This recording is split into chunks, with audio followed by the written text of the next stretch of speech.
여러분, ESG 경영. 이제는 정말 모르면 안 되는 단어가 됐죠. 그런데요, 이게 그냥 하면 좋은 것 정도가 아니라 우리 기업들의 생존이 걸린 문제라면 어떠실 것 같으세요? 오늘은 왜 그런지, 그리고 우리는 뭘 해야 하는지 그 핵심을 한번 제대로 파헤쳐 보겠습니다. 자, 우리 이런 생각부터 한번 해보죠. ESG가 더 이상 착한 기업이라는 훈장이 아니라 이걸 못하면 아예 글로벌 시장에서 퇴출될 수도 있는 말 그대로 생존과 직결된 전략이라면요. 이 질문에 어떻게 답하느냐가 앞으로 많은 기업의 운명을 가를 겁니다. 그럼 먼저 기본 개념부터 확실하게 잡고 가겠습니다. 다들 ESG 하는데 이게 정확히 뭘 의미하는 건지, 그리고 왜 갑자기 우리 비즈니스의 최전선에 등장했는지부터 한번 살펴보시죠. 네, ESG는 잘 아시다시피 환경, 즉 environment, 사회, social, 그리고 지배구조, governance의 앞글자를 딴 말입니다. 이게 무슨 뜻이냐면 쉽게 말해서 이제 더 이상 돈만 잘 버는 걸로는 기업을 평가할 수 없다는 거죠. 이 세 가지 영역에서 얼마나 오랫동안 살아남을 수 있는 힘을 갖췄는지가 기업의 진짜 실력이 된 시대라는 겁니다. 그럼 이 세 가지를 좀 더 쉽게 풀어볼까요? 먼저 환경은 말 그대로 우리가 사는 지구에 대한 책임이에요. 탄소는 얼마나 줄이는지, 자원은 아껴 쓰는지 같은 것들이요. 사회는 사람에 대한 책임입니다. 우리 직원들, 고객들, 또 우리 회사가 속한 지역사회를 잘 챙기는지를 보는 거죠. 마지막 지배구조는 투명성에 대한 책임이에요. 회사가 얼마나 깨끗하고 합리적으로 운영되는지를 따지는 겁니다. 이 세 바퀴가 모두 튼튼하게 굴러가야 진짜 지속 가능한 기업이라고 할 수 있는 거죠. 그런데 왜 하필 지금 이렇게 ESG가 중요해졌을까요?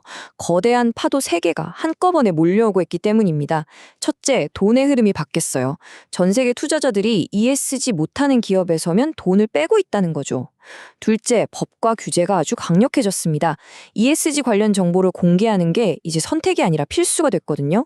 그리고 마지막, 리스크 관리의 개념 자체가 달라졌습니다. 기후위기나 공급망 붕괴처럼 예측하기 힘든 위기 속에서 ESG는 기업을 지키는 가장 중요한 방패가 된 겁니다. 맞습니다. 이제 더는 몇몇 기업만 잘하면 되는 그런 시대가 아니에요. ESG는 전 세계 비즈니스의 새로운 규칙, 새로운 법이 된 겁니다. 바로 의무의 시대가 열린 거죠. 그러니까 핵심은 이거예요. ESG가 더는 유행 같은 게 아니라는 겁니다. 국내외에서 진짜 법으로, 제도로 만들어지고 있는 거대한 흐름인 거죠. 이 흐름에 올라타지 못하면 글로벌 시장에서는 그냥 도태되는 겁니다. 자, 그럼 이 거대한 의무의 흐름이 구체적으로 어떤 모습으로 우리에게 다가오고 있을까요? 지금 당장 우리 기업들이 대응해야 할 가장 주요한 2가지 축이 있습니다.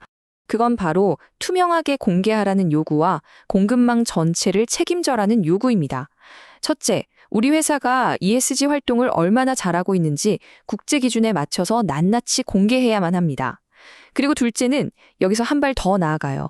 우리 회사뿐만 아니라 우리에게 부품을 대는 협력사, 또 그 협력사의 협력사까지 이 모든 과정에서 ESG 문제가 없는지 관리할 책임이 우리에게 생긴 겁니다.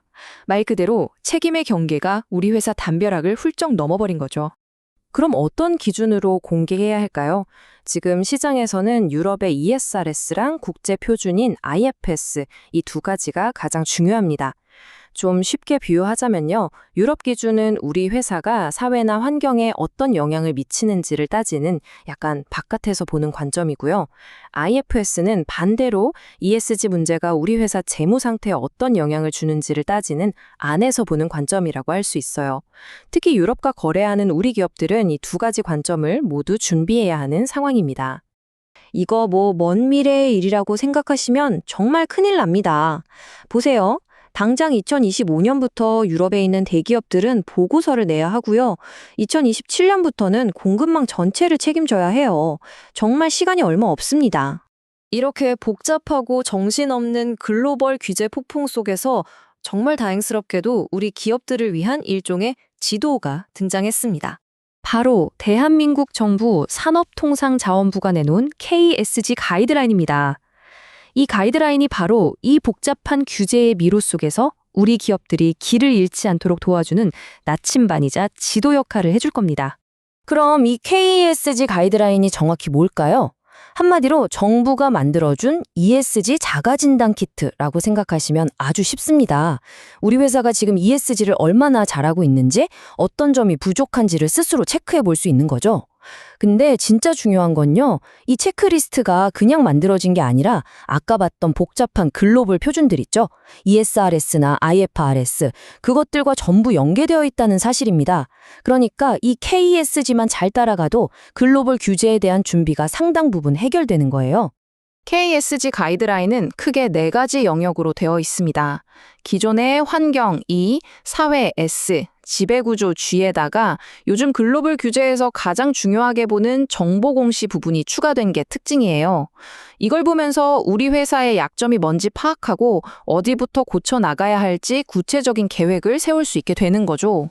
자, 지금까지 ESG가 뭔지부터 시작해서 글로벌 규제의 현황, 그리고 우리의 대응 카드인 KESG 가이드라인까지 정말 숨가쁘게 달려왔습니다. 그럼 이제 진짜 제일 중요한 질문이 남았죠. 그래서 우리는 당장 무엇을 해야 할까요? 결론은 정말 간단합니다. ESG를 더 이상 무슨 봉사활동이나 홍보활동처럼 별개의 업무로 생각해서는 절대 안 된다는 겁니다.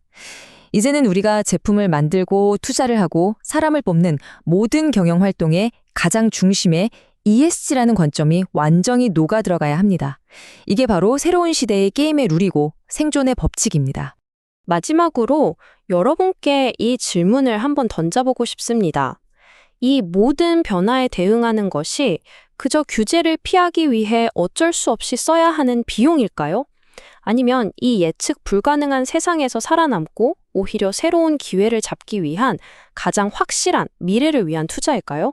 이 질문에 대한 여러분의 답이 바로 여러분 회사의 미래를 결정하게 될 겁니다.